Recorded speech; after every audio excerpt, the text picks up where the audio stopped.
My name is John Fisher, and this is Modjeska, and we will begin at 8:10. And I just want to check something, make sure we are all alive. Yes, indeed. Okay, so we look forward to seeing you in just a little bit. Thank you for joining me this evening for Modjeska.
Hello. Just going to check a few things right here. Let's see. Just make sure we're all set on Zoom. Let's see. So we're going to stop screen share and we're going to start recording. Good. And good. So record to, there we go.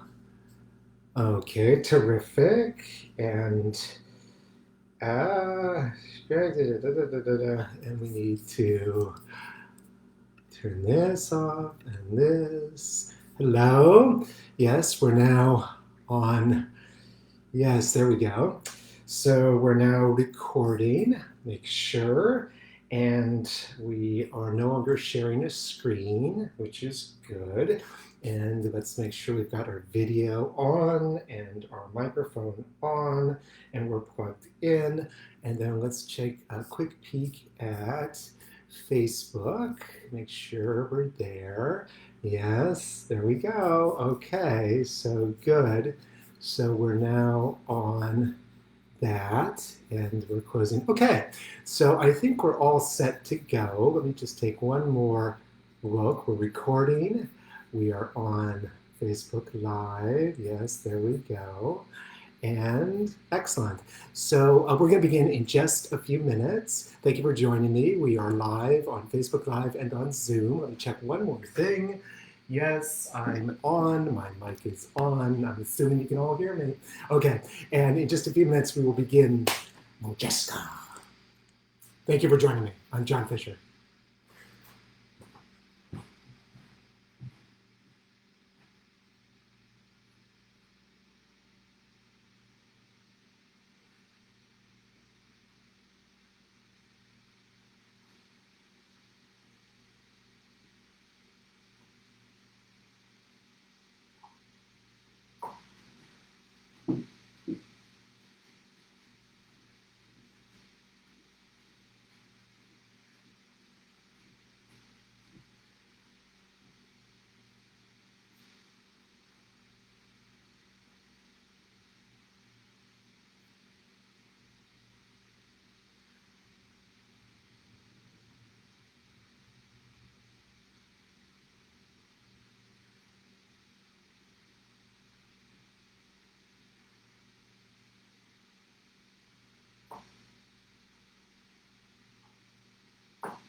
Hello, my name is John Fisher, and this is Modjeska. Years ago, I had a show that ran for a year and a half in downtown San Francisco. In 9 months of that run, I was in the Stage Door Theater, and this theater was great. It was the most beautiful theaters from the 1920s, this theater. It was magnificent. And every night I made my entrance from the audience. I had to come out of the balcony and cross up and then go on the stage. And the balcony was beautiful because it wrapped around the downstairs auditorium. And lining the balcony above the seats of the audience were these wonderful, what I call cameos. There were these incredible pictures, circular in shape, about this big, of all of the San Francisco's great 19th century stage artists. They were magnificent. There were 12 of them. And above stage left, on my right side, as I entered, was a picture of my favorite, David Belasco, that great writer, director, producer, star. And he wore that beautiful white priest's collar. Now, he wasn't a priest, but he thought of the theater as priestly. He thought of it as a devotional space, so he dressed like a priest. I loved it. And on the other side of the stage, stage right, my left, above the seats was a woman I didn't know.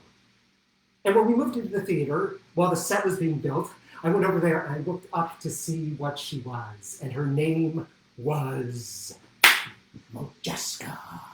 And she looked so elegant and spectacular. Now, these things were like stained glass and were backlit, so they looked like gods smiling down upon us.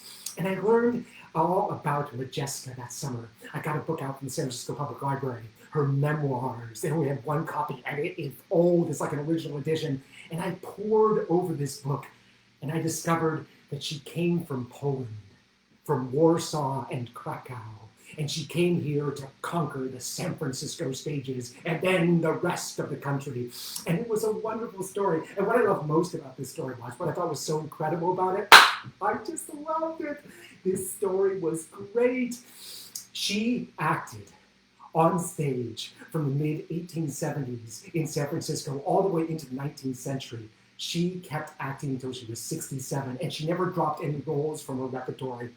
And what I loved about it was one of her roles was Juliet, who was 14 years old, and she played a 14-year-old at 67. I thought that was great. A 14-year-old at 67 with that luscious accent that she never lost.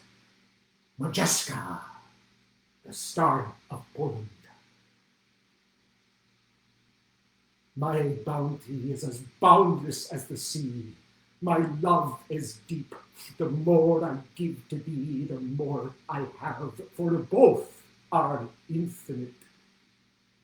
I was obsessed with Modjeska that summer, and I've remained obsessed with her always. So here we go with the story of Helena Modjeska, star of Poland and the United States. I was born in Krakow in 1840. I was always shy. There were 10 children in my family, so I was very meek and mild, but my brothers and sisters protected me.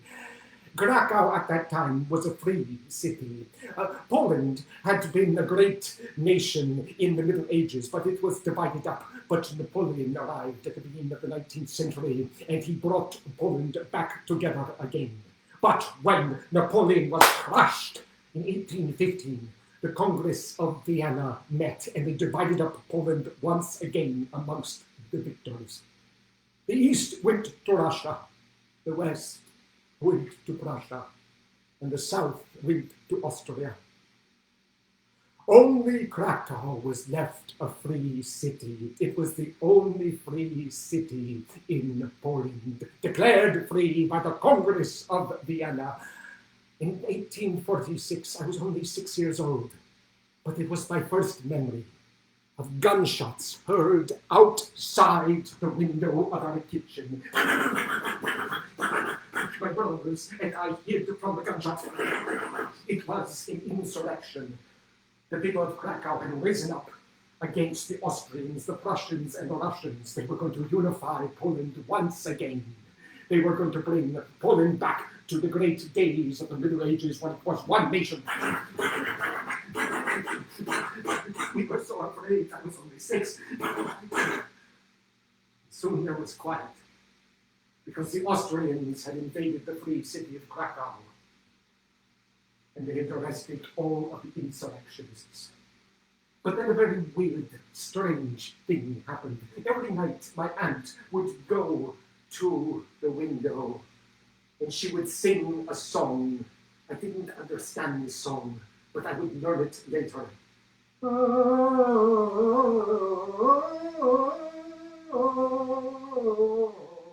And she asked me to join in with her.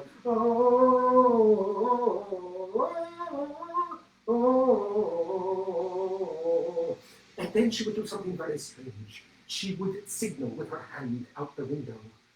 I never knew what it was, and one night I asked her, and she said across the alley was the prison, where the Austrians put the political prisoners, the Poles of Krakow, who had risen up against them. They were imprisoned across the alley. And my aunt, my wonderful aunt, would signal to them, and they would signal back.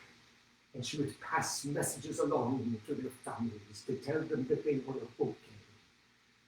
The Austrians held the insurrectionists for months, and then they officially annexed Krakow to Austria.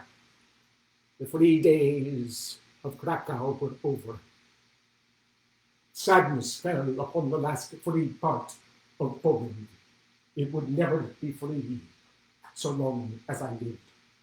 Political prisoners next door, eventually they would be released.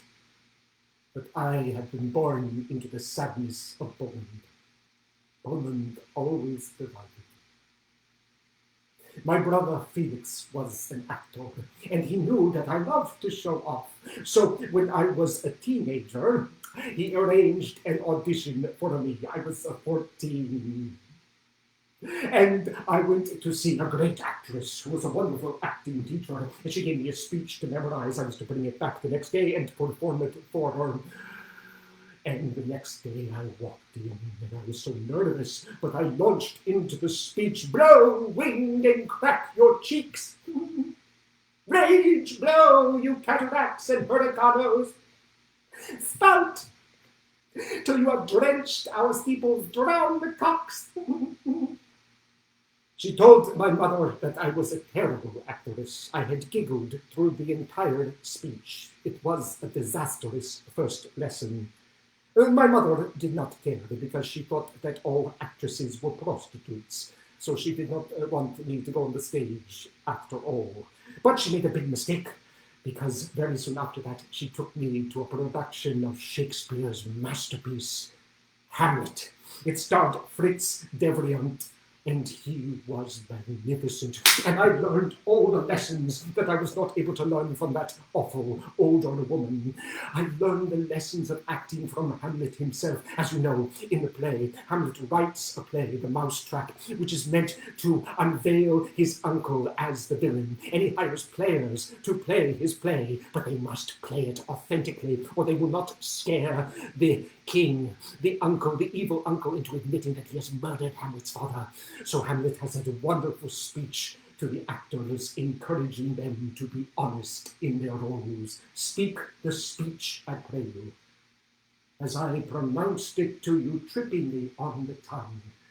For if you mouth it, as many of your players shall do, I had as lief the tongue crier spoke my lines. Nor do not saw the air too much with your hands thus, but use all gently. From the very torrent, tempest, as I may say, whirlwind of your passion, you must acquire and beget a temperance that will give it smoothness. Oh, it offends me to the very soul to see a robustious, periwig-painted fellow tear a passion to tatters, to bury rags, to split the ears of the groundlings, who, for the most part, are capable of nothing but inexplicable dumb shows and noise. I would have such a fellow whipped for ordering termagant. It out Herod's Herod. Pray you avoid it. Fritz Devrient. He taught me everything with Hamlet's monologue about the honesty I must find on the stage. In 1861, I met a wonderful man, Modjeski. He taught me so much. He was 20 years my senior, but we were a magnificent couple. He encouraged me, and I married him. And he made me very happy. My son was born Rudolph, and Modjeski decided that we must leave Krakow. It was too dangerous. There was too much political strife. He did not feel safe there, so he took me to Buknia, the mining country. But Buknia has just suffered a horrible tragedy. The mines have collapsed.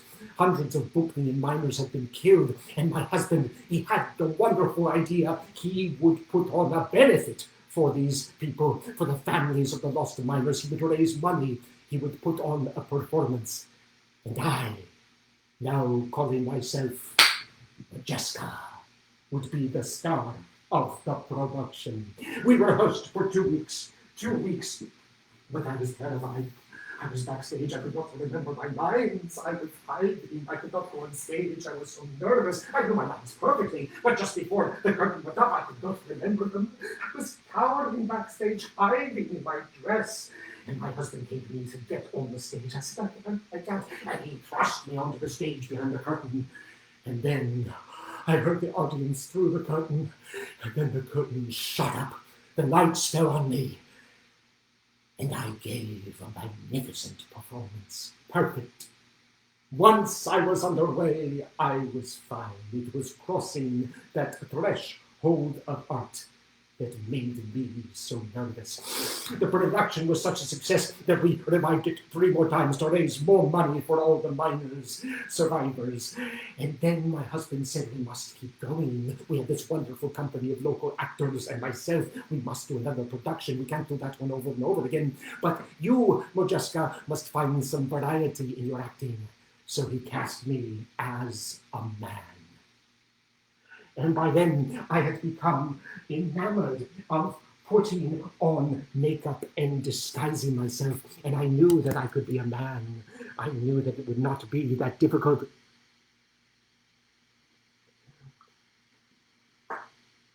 So I gave myself a mustache.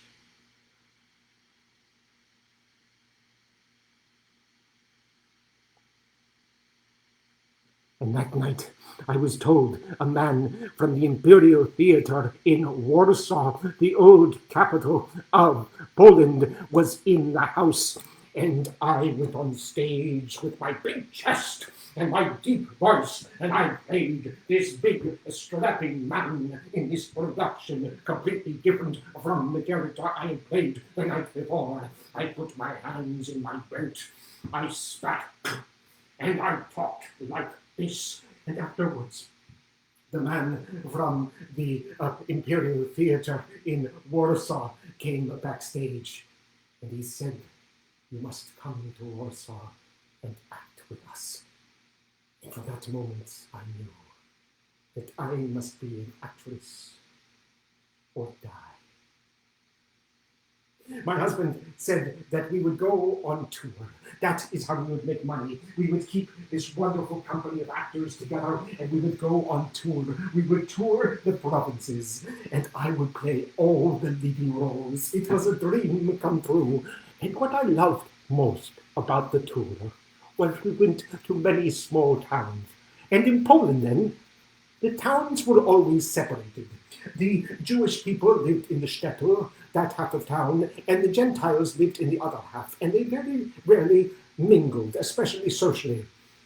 But when the play came to town, when we arrived in our covered wagon, like we were in the Wild West, trundling into town and set up our show, and were ready to perform, the theatre filled with Jewish people and with Gentiles, all of them coming together like a community. This was Poland at its best, at its strongest.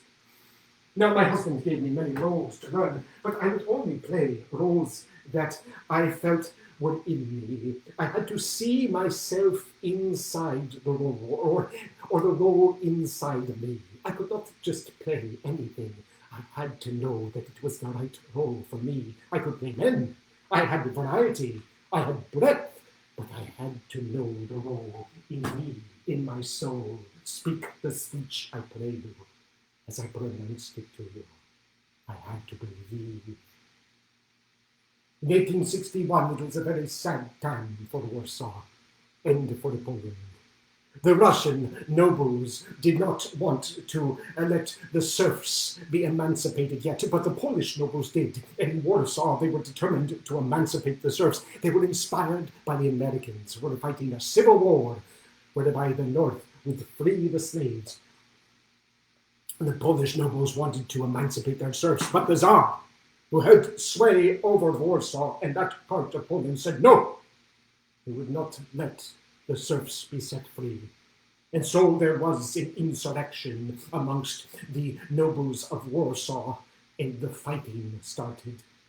The fighting over this issue of freedom. We toured constantly in our covered wagons all across Poland. At first, I was happy, I was gay, I was excited to arrive in new towns, to bring the communities together, but I got more and more tired, and I was always the star, and my husband would not let one of the other actresses play the roles as we toured in our covered wagon, because he said, they are coming to see you, they are coming to see you. At this time, I became pregnant with my daughter, and I was exhausted. One day, after performing a 5-act drama, 2 hours after the curtain rang down, I gave birth to my daughter, Marika. I barely had strength to pick her up and hold her. My husband, Modjeski, gave me 10 days to nurse that child. And then it was back on stage, playing the leads, back in the covered wagon, and very little time with my daughter. My son, Rudolph, had already been sent back to Krakow. I never saw him. He lived with my mother because I could not raise him. There was no time. In 1863, the Polish uprising was ruthlessly suppressed by the Russians. It was a sad time for the Poland. I was hired by the theatre in Lemberg to play Lady Teazle in that wonderful British comedy, The School for Scandal. If you wanted authority over me, you should have adopted me, not married me. I thought a lot about what Lady Teazle said to her husband. I also wanted to play the great tragic roles, but my voice was too high, so I was determined to bring my voice down so I could play those great Shakespearean tragedian roles. I had to bring my voice down. In 1865, my daughter Marilka died.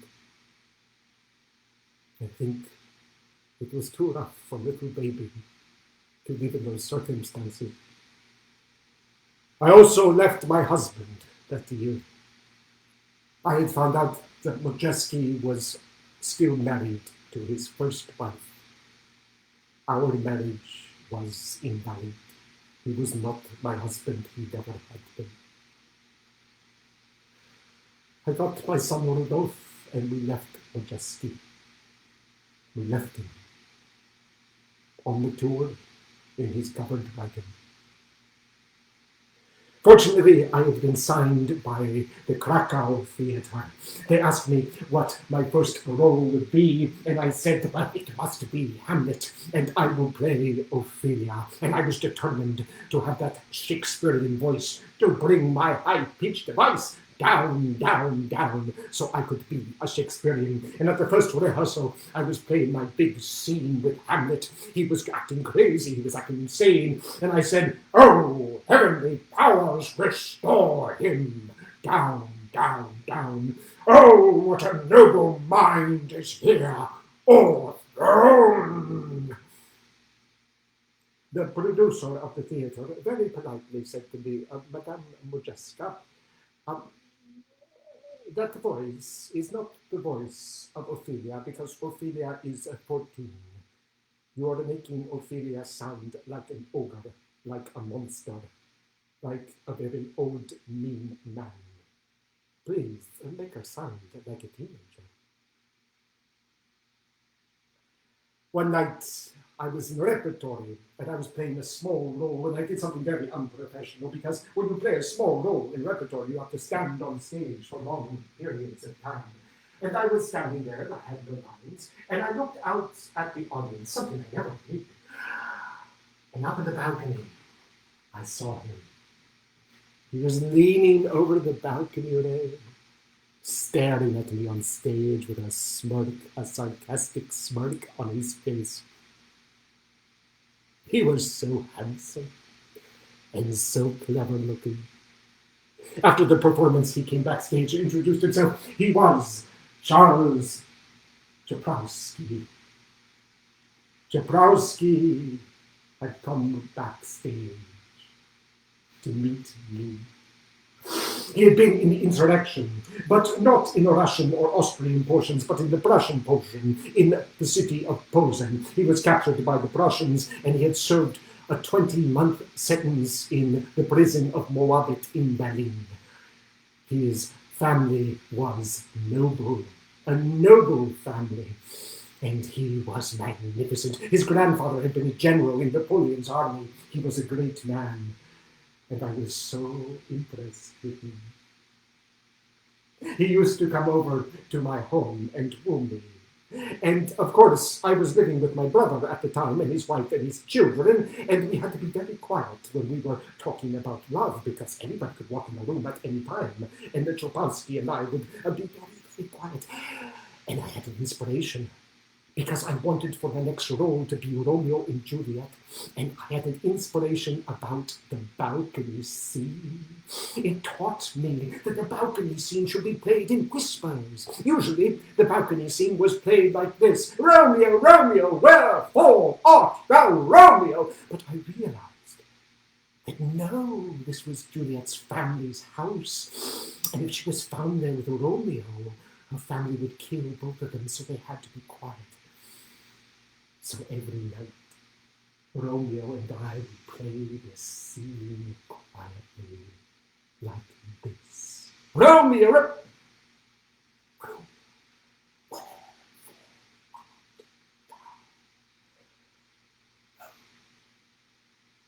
And as we got quiet, the audience got quieter, and then we got quieter, and the audience got quieter, and we always pretended that somebody could come on at any minute and catch us in our lovemaking.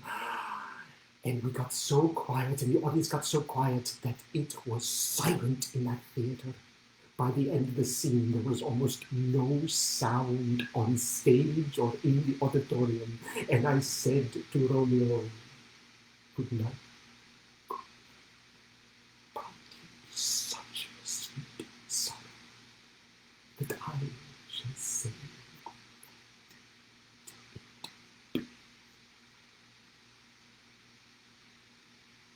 I had learned what love was, authentic love, and it helped me play the scene. In 1868, I was married to Topolsky. I was so happy. And also that year I was engaged to the Warsaw Imperial Theatre. I was headed to the capital, the most important city in Poland. They asked me what I would play for my premiere, and I chose that wonderful play by Scribe Adrian Le Couvreur. I would play Adrian. And on my opening night, I was so nervous that I missed my entrance. My cue was that the character on stage would say, Madame Adrienne is not rehearsing with Monsieur Querelle, how strange. And I was supposed to enter as if I was rehearsing my scene, reading my lines. On the cue, how strange. And opening night, I heard my cue, Madame Adrienne is rehearsing without Monsieur Querelle, how strange. And I couldn't move. And the actor on stage repeated the line, Madame Adrienne is rehearsing without Monsieur Querelle, how strange. I was terrified. I could not move. And the actor crossed to the wing right next to me. He was on stage, I was off, and he said, Madame Adrienne is rehearsing without Monsieur Querelle. How strange. Get off stage now. and one of the stagehands grabbed me and pushed me on stage. And there I was in front of the audience, and I opened my prop script and I said, "Leave me! The palace gates must be closed at once." No, that's not right. "Leave me! The palace gates must be closed at once." And I was that music as Adrian. Once I got on stage, I had overcome my nerves. I had made my entrance, but there was a new problem to deal with. Trubowski, my husband, my handsome, clever husband, had become editor of a nationalist paper, The Country, it was called. Now, this was not a revolutionary paper. This was a paper that was peacefully calling for the reunification of Poland. Not through revolution or insurrection, but through cooperation, through politics, through negotiation. Unfortunately, the Russians did not agree with this, and we were spied upon. They thought we were insurrectionists. The police followed him everywhere. Meanwhile, the Russian censor would not let me perform Hamlet. I could not do my Ophelia in Warsaw because the Russian censor said, "No, you cannot perform that obscene play." I said, "Why obscene?" He said, "Because it's about the murder of a king. People will think that you are espousing the murder of the Tsar, of Alexander II. We cannot have that." I said, "It is not a play about the murder of a king." He said, "Yes, it is. They kill the king. They kill the king." I said, No, it's a family drama. It's everybody hates their father. Everybody wants to kill their father. It's just a family drama. It's a domestic drama. It's not a tragedy. Don't think of it that way. It's just a light-hearted drama." He was not persuaded. But then we found out that he had a little friend. The censor had a little friend in the ballet, and the little friend wanted to become an actress. And we went to him and we said, "Oh, would your little friend like to leave the ballet and become an actress at the Imperial Theatre of Warsaw?" And he said, "Yes, of course she would," and she joined our company, and suddenly the censor had no problem with us performing Hamlet. Now, I was allowed to choose my own plays, and the next play I wanted to do, of course, was Romeo and Juliet, but immediately a problem with the censor. The censor said, no, this is a traditional country, a Christian country. You can't have young people making love in the dark. No, they're not married. You can do Romeo and Juliet, but you have to cut the balcony scene." Cut the balcony scene? Can you imagine performing Romeo and Juliet without the balcony scene? It is absurd. But I remember to ask him, "Do you have a little friend, another little friend at the ballet?" He said, "Oh, yes, I do, as a matter of fact. How did you guess?" I said, "Oh, I don't know. Is she interested in becoming an actress?" And he said, "Yes, she is." So we got another ballet actress friend in our company, and the ban on Romeo and Juliet was lifted. We held soirees, my husband and I, for all our friends, our artist friends, painters, sculptors, writers, poets, but they all had liberal leanings, so we were watched by the police. We never talked about politics. We talked about art, creativity, imagination, but they thought we were planning an insurrection, so we were always watched. I contracted typhoid, but I had to go on. Every night I had to go on and give my performances. Once I was in front of the audience, I was fine, but the rest of the day I could barely make it down to the theater. And even when I recovered, my hair fell out. I had to wear wigs. The wigs used to pop off on stage. It was not a happy time for me, but when I was in front of the audience, they loved my performances. So I was giving energy. Unfortunately, my peers at the theater, the other actresses, the actors, the people I worked with were all jealous of me. They were jealous of my opportunities, my sway over the audience, my popularity. I said, I worked for this. It doesn't just give in to me. I worked for this. Very few of them talked to me. It became a trial just to go to the theater. I hated going to work, to do the profession I loved. Once I was on the stage, I was fine. But afterwards and before, I felt only jealousy and rage. The censorship continued. Every play, a struggle. The police watching our house. Life in Warsaw was almost intolerable. In 1875, we held a party for our closest friends. Not big, we wouldn't want to attract the police.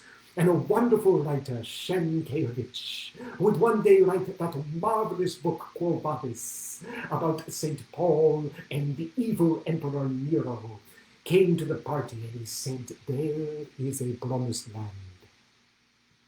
It is in America out west. It is called Anaheim. It is in California.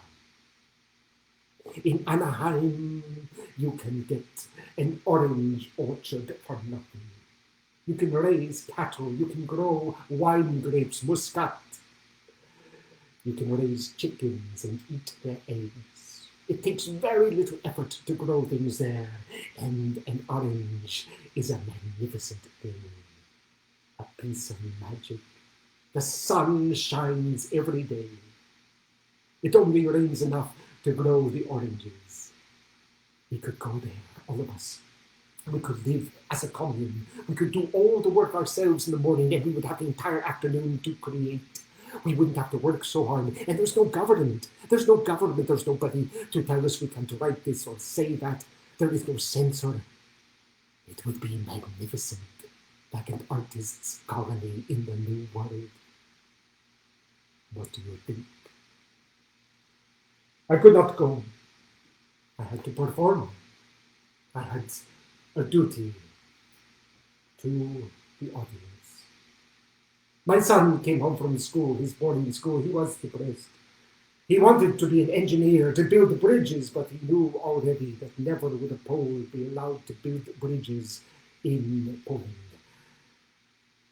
He told me that he had heard of a wonderful exposition in Philadelphia, a world exposition. He wanted to go to Philadelphia to see the exposition, to see the engineering exhibits.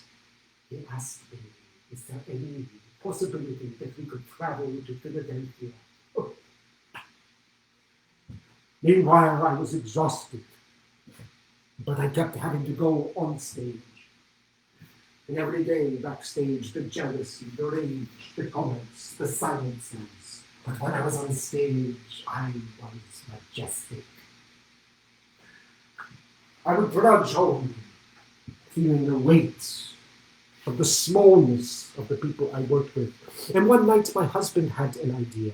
He'd been reading about Brook Farm in Massachusetts in the writing of Nathaniel Hawthorne. He said, we could go.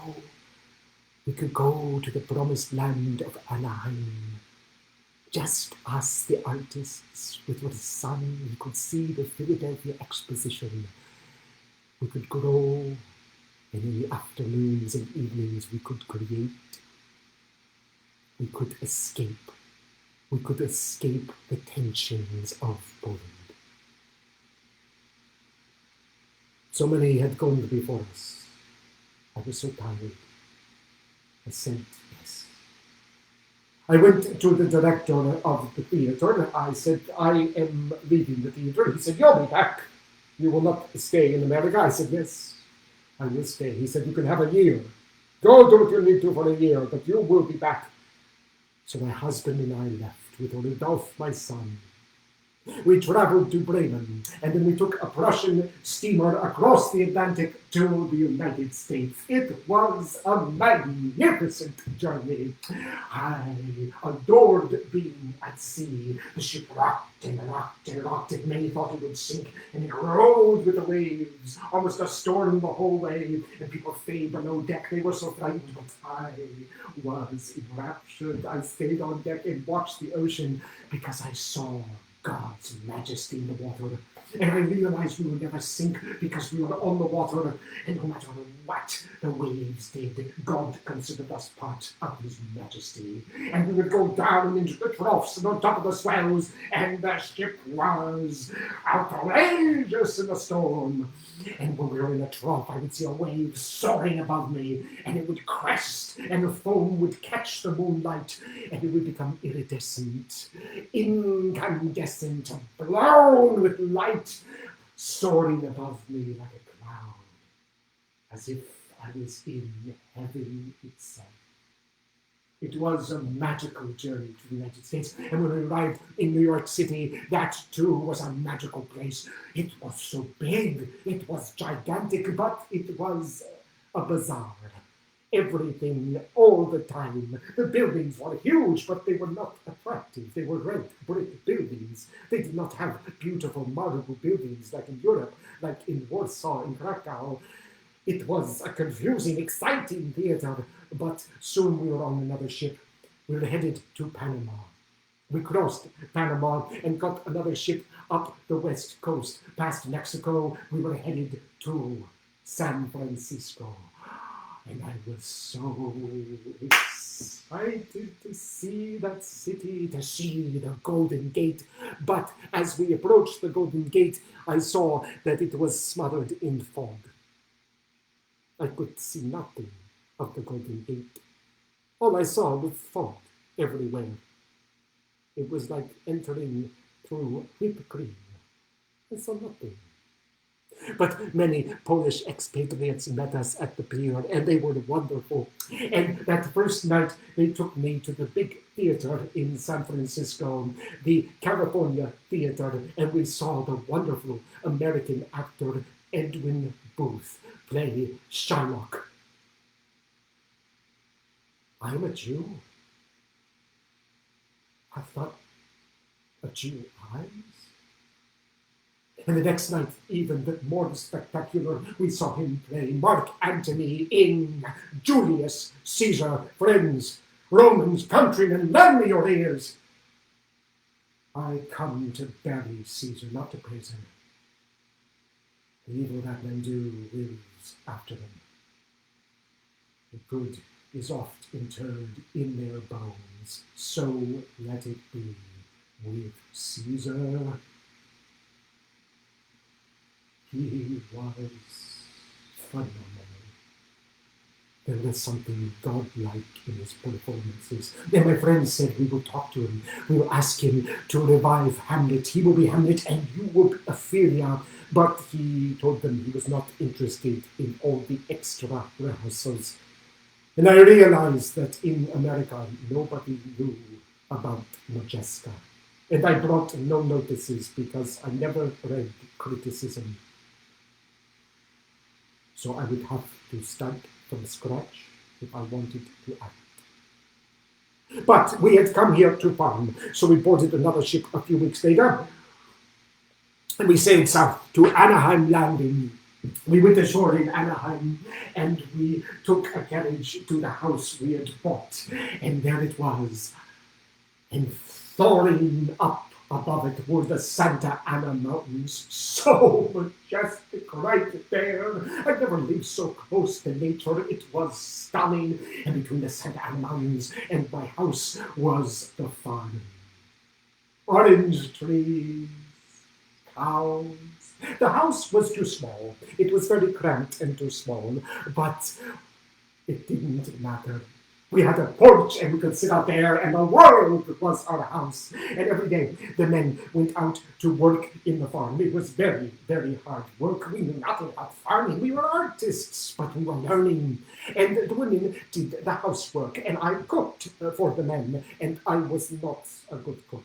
I burnt everything, but there was a reason that I burnt everything. Because I wanted the food to be safe. I wanted it to be cooked. And I never knew whether or not it was cooked until it was burnt.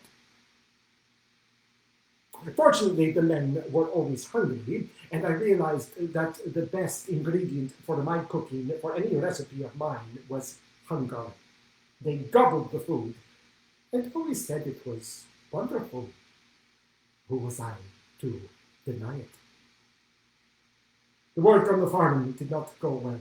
The other men became lazy. My husband, Chupowski, and my son, Rudolph, continued to work every day. The other men wrote, composed, did their artistic things.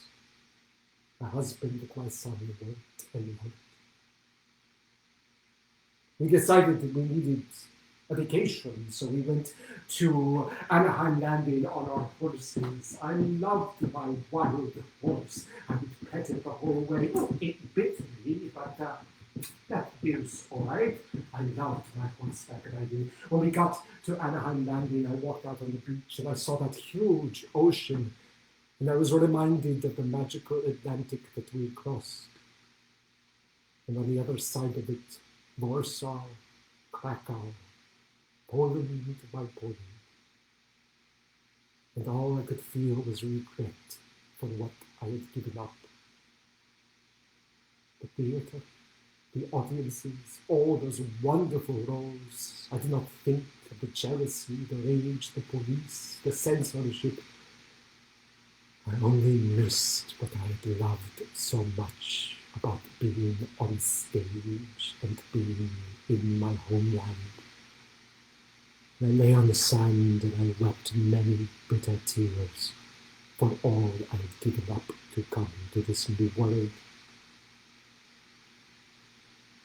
We returned to our farm, but the farm was not good. It was November of 1876, and the Santa Ana winds came thundering out of the mountains. They were hot like a Scirocco. They melted us. They enervated us. We were depressed. We were failing. We had not succeeded. The oranges would not grow. We did not know how to milk the cows. The neighbors came and stole the Muscat grapes. We said, "You cannot steal our grapes." They said, "We have taken these grapes for years," and we were too courteous to tell them that they could not take them. The cows began to eat the barley. My husband gave me a gun, and I fired it over the cows' heads. They did nothing. They did not run away. They did not stop eating the barley. They just stared at me and went back to their supper, our barley. And we sat on the porch of that house, and we didn't know what to do. Finally, I said, "I will go north to San Francisco. I will learn English, and I will return to the stage as Modjeska." My husband would stay in Anaheim to try to sell the farm. The others would go to different places to try to make a living, but I would raise money to keep the community going. So I headed north, and for months I studied that horrible language, English. In San Francisco, I studied with everybody I could find. It is a terrible language. It tore my throat to shreds. I was living with the Polish community in a house on Upero. The young Polish woman, Jo, was my teacher. She said, "The accent is fine. It makes you unique. You don't need to completely destroy your accent, but you must not say da. You must say the. You must lisp the th, the, not da, the. If you can just do the little lisp, you will be fine. Your accent will make you unique." So I thought, da. Unfortunately, I was running short of money. So I took Jo with me. We dressed up very fine, and we went down to the California Theater to see the manager, where we had seen Edwin Booth. And I asked him for an audition. He said he could not see me. For the next 2 weeks, the stage was booked. Mornings, afternoons, evenings. There was no time to see me. So Jo and I waited 2 weeks. Then we went back to the California Theater to see the manager. He said, "Unfortunately, the stage is booked for another week. Morning, afternoon, evening. I cannot see you." We waited another week, and Jo and I went back to the theater, and he would not see us.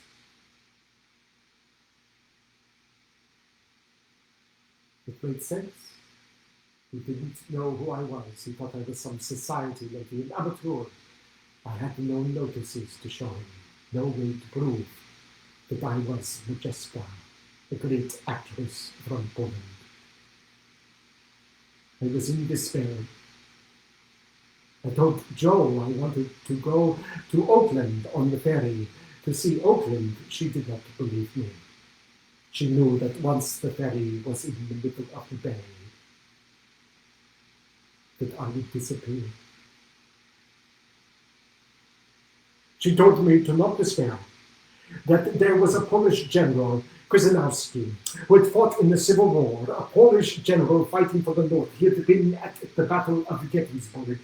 He would appeal to the theater manager about giving me an audition. Don't despair. I said, I won't despair, but I want to go to the cliffs and look at the sea lions.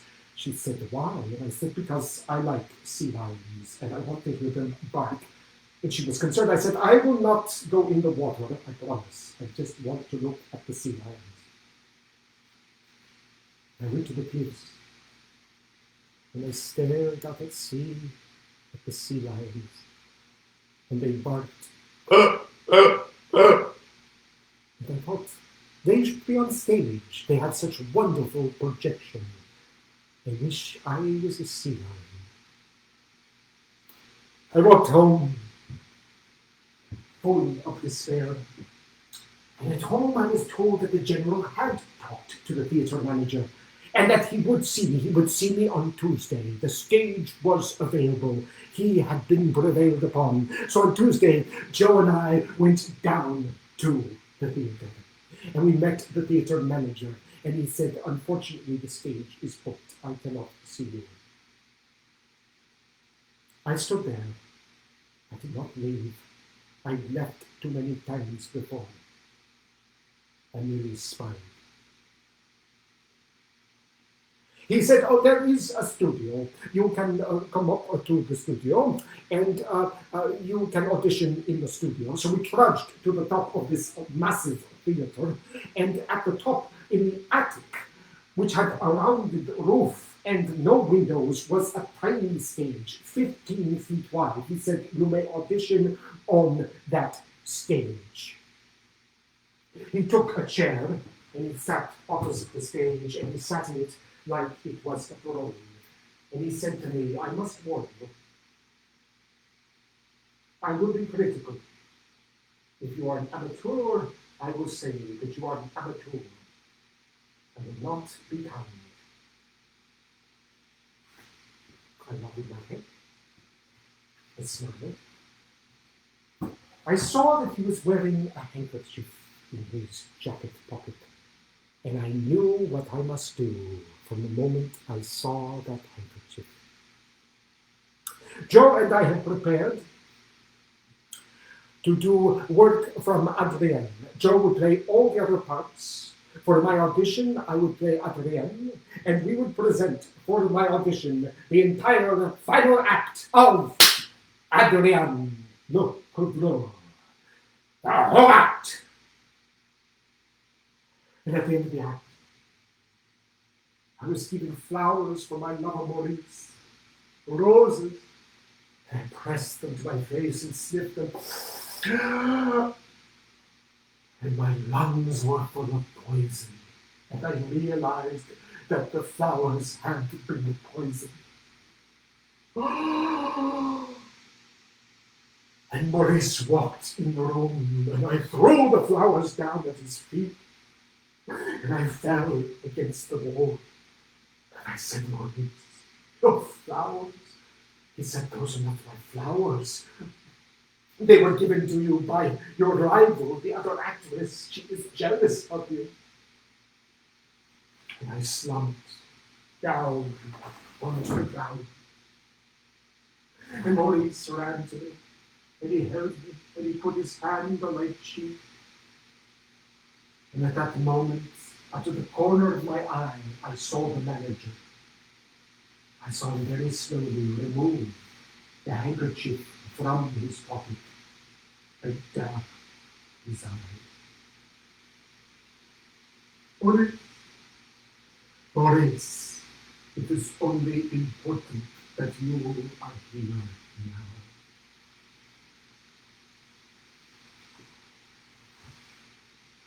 And I expired. The manager rose from his chair. He walked toward me. He put out his hand. I took his hand. I rose up. I looked into his face, and there were tear tracks down his cheeks. And I said, could I have a single night with your company to perform Adrian? He said, a single night. You shall have 2 weeks. My friends prevailed upon me to take a room in the Palace Hotel on Market Street. I lived there. My husband came and stayed with me. And it was a magnificent 2 weeks of Adrian at the California Theater. And I became the toast of San Francisco. Modjeska. Now, it was prevailed upon me also to go to New York. I must have a New York opening, but there were no theaters available until December or January. So another producer came to me and said, would you be so kind as to come to Virginia City to entertain the miners, the silver miners? So I embarked on a Wild West tour to entertain the miners. Now, I was very nervous because I'd never performed for an audience of all men. I thought these are Wild West men. They will shoot the place up with their pistols and their revolvers. I read about this in books. And that first night, I would perform a new role for me, Camille, Marguerite Gautier in Camille. But I thought the audience will only like the violence, the fighting, the love-making. They will not like my speeches. They will be bored. They will shoot their guns off. I was so nervous. I was standing behind the curtain. It shot up, the lights came on, and in front of me were 100 well-dressed men with ties and coats, their hats in their laps, smiling. They were a wonderful audience, desperate for entertainment, and so appreciative of everything. And at the end of the play, Marguerite Gautier has consumption. She's dying of consumption in her bed. The man she loves, Armand, comes to see her. She has lost him, but he comes to her deathbed. And she says to him, Armand, it is not so hard to die. And then she expired. A hush fell over the audience of miners, and then they cheered. And I loved my Wild West tour so much that I said to the producer that I wanted to see the mines. They had seen them do my work. I wanted to see them do their work. But he said, you cannot go into the mines. They are miners. No women are allowed. I said, but I am a master of disguise. I will disguise myself as a man, and then you can take me down into the mines. So, once again, I prepared myself to disguise. And I put on my mustache.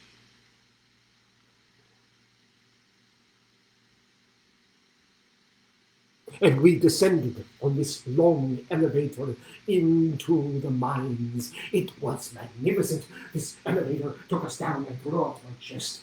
I put my hands in my belt, and I stood like a man. But as we went lower and lower, it became hotter and hotter. It was sweltering down there, stifling. And when we arrived, he threw the gate of the elevator back. And I was surrounded by almost completely naked men, covered in sweat. It was astonishing. I'd never seen anything like this. And they were drilling with their muscles, drilling, and hammering, and pulling, and their bodies were covered with sweat. Sweat was everywhere on naked bodies, and they were drill, and pick, and drill, and pick, and I was surrounded by sweat. sweat and bodies, and I became overwhelmed. I kept thinking, I wish my husband was here. I need my husband. I need him desperately. When I get above ground, I will need my husband more than I've ever needed him before. And I was surrounded by these men, and I was becoming more and more. And they were more and more. And finally I said to my producer, we must ascend. I am overwhelmed.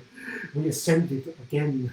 The air cooled. I ran to the telegraph office and I said to my husband, please join me quickly in Virginia City. It was a magnificent time going down the mines and entertaining the miners. And my tour continued. I played many places in the mining country, and I always loved the audiences. I returned to San Francisco, and I was told that I should tour some of the cities around San Francisco. So I gave a performance in what was told was a very cultured place. It was called San Jose. And I was told they had a very cultured audience there who would turn out to see me and be very grateful for my performance. So I would perform the Camilla. I was very excited. I always liked cultured audiences, and I always thought, these are the people that I live for. These are the people that I love to perform for, the cultured audiences. So I was dressed as Camilla. I was standing behind the curtain. The curtain flew up in San Jose. The lights hit me in the face, and I looked out into the audience to see 30 people. The entire cultured populace of San Jose, this very big city. I thought, well, they pay. They deserve, nevertheless, to see Modjeska. Afterwards, the producer in San Jose was very embarrassed. He came backstage. He said, I cannot pay you. There are only 30 people, but I will give you my ring and my watch. I said, keep your ring and your watch. I loved to perform. I loved to perform for everybody of culture in San Jose. I was sent to New York. It was time to make my New York debut. Now, at that time, the stars always directed their own productions. They played the leading role and they directed all the other actors. But the New York producer was concerned about my English. He said it might be very hard for me to communicate with the New York actors. They barely understood English themselves, and if it was accented, I would be lost. So I was assigned a director, a very talented man named Dion Boucicault. He was magnificent with the actors, every detail. He supported me and he made the scenery, the mise en scène, the other performances magical.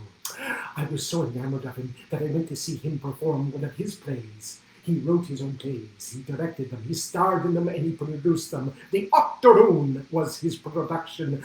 It was magnificent. One man, the attention to detail, everything about the production he had looked at and made perfect. I was so impressed with Mr. Boucicault. He was a great inspiration to me.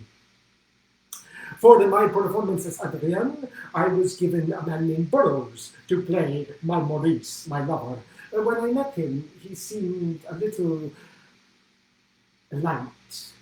It was hard to believe the audience would accept him as my brusque, big lover.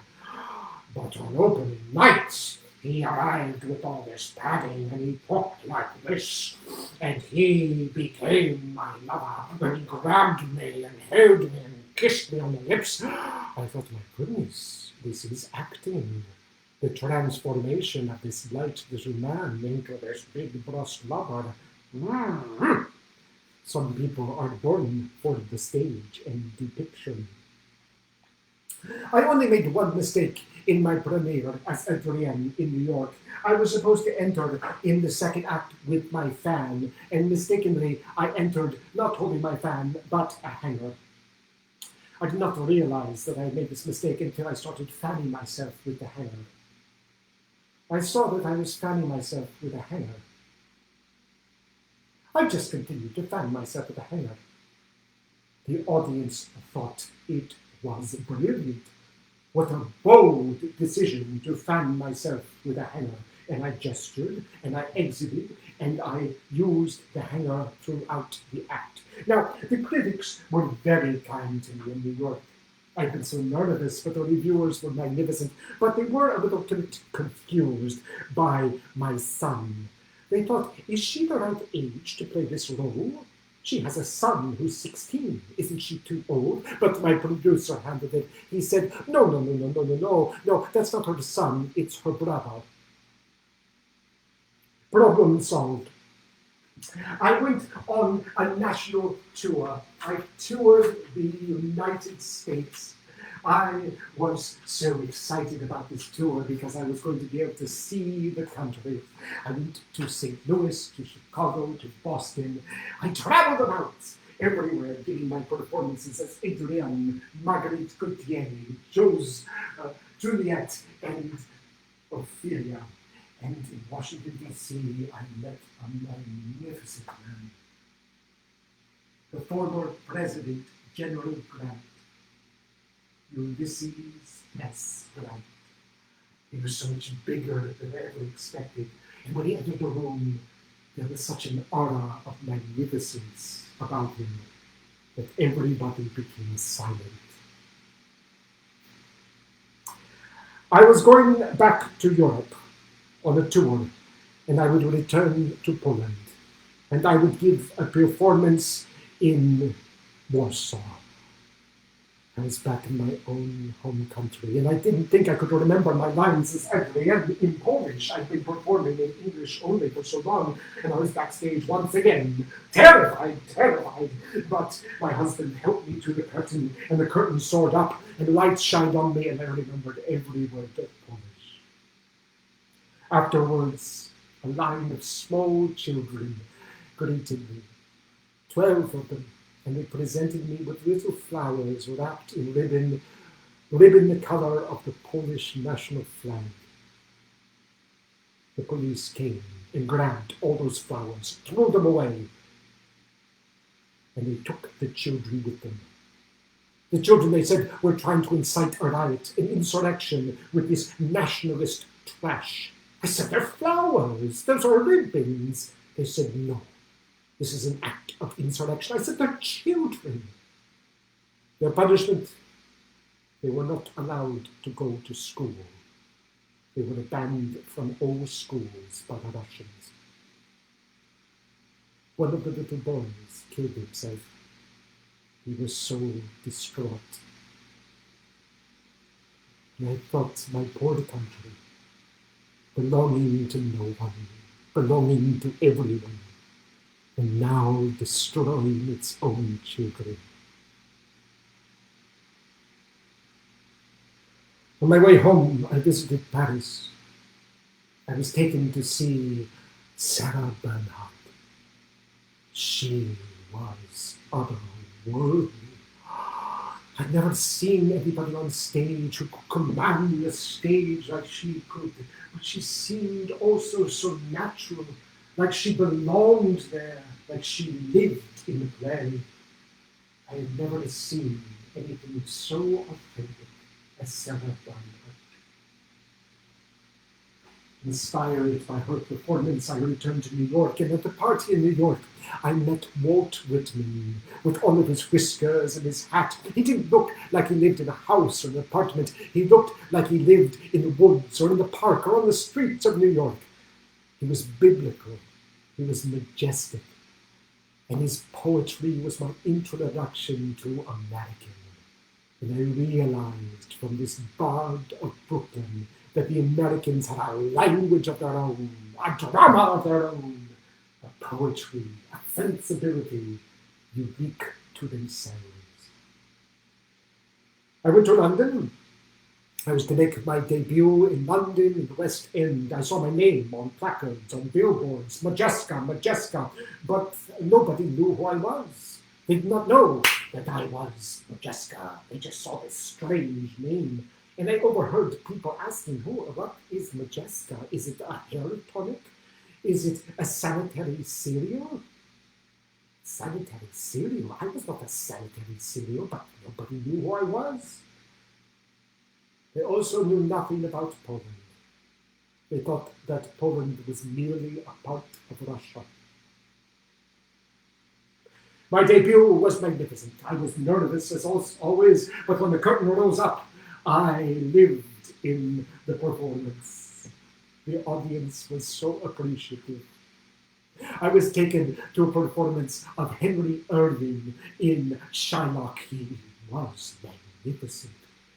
An actor, again, like Bernhardt, who lived on stage. I also saw Ellen Terry, the wonderful English actress. And one night, Sarah Bernhardt came to see me as Marguerite Gautier in Gambia. I couldn't believe she was in the audience. And when she came backstage, there were tears in her eyes. And she was so small, a little wisp of a woman. I realized that on stage, she filled the stage with nothing. She inhabited space much bigger than ever she could inhabit it normally when she was on stage. She was just a tiny thing. And I realized that I was in the presence of the greatest actress of all time and the kindest woman.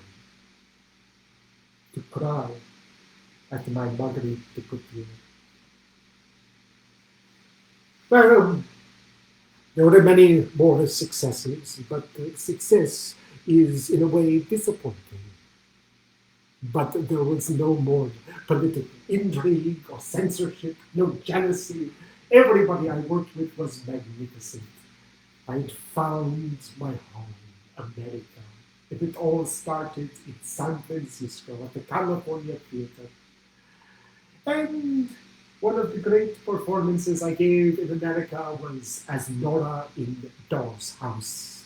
I gave the American premiere of that production, and I felt such an affinity for the character, because Nora had learned the lesson that I had learned, never to let a husband or a country or anyone take me for granted or treat me as something other than an equal. Eventually, I retired with my wonderful husband. My son Rudolph did become an engineer, a wonderful engineer. And one day he sang to me that song that my aunt had sung at the window. And it was Swanee River. How had my aunt known that? And this, of course, was important to my son because he bridged rivers, he bridged bays. He eventually built the Bay Bridge from San Francisco to Oakland. My son, Rudolph. And my husband and I retired to Anaheim, to what at that time was called Orange County, because the oranges grew magically. And I realized that Orange County was a place not for the poor people, but for rich people like my husband and I. We built a wonderful house, and I named our property after the Arden Forest from As You Like It, one of my favorite Shakespeare plays. Thank you, America. Thank you, San Francisco. And thank you to my audience.